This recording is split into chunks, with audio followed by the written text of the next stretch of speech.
responsabilité ou culpabilité. La deuxième clé de notre examen de conscience, elle aussi positive, porte sur nos responsabilités. Nous avons fait de la confession le sacrement de la culpabilité. Il est vrai que nous avons à nous défaire d'un héritage jansénite lourd de plusieurs siècles. Nous en avons fait le sacrement de la négation alors que c'est celui de la vie, de la responsabilité, de la liberté, de la restauration positive d'une amitié.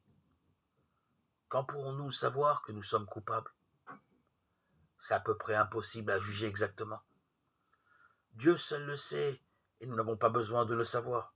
Mais notre responsabilité est positive, nous pouvons la connaître, l'évaluer beaucoup plus réellement, beaucoup plus facilement.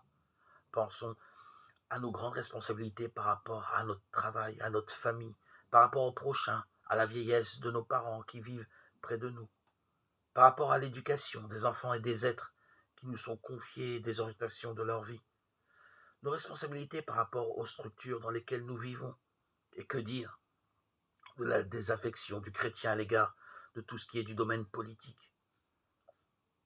Une information, un vote sont graves, comme toute participation à la vie des autres, à celle du prochain.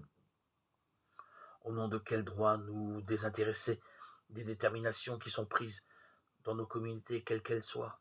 D'ailleurs, comme nous nous accusons peu du péché d'omission, pourtant on pêche souvent plus.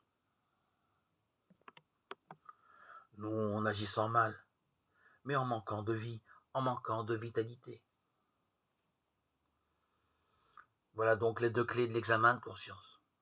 Ces grands appels de l'Évangile qui sont notre feuille de route, le dessein de ce que Dieu attend de nous. D'une part, notre vérité positive et d'autre part, toutes nos responsabilités d'hommes.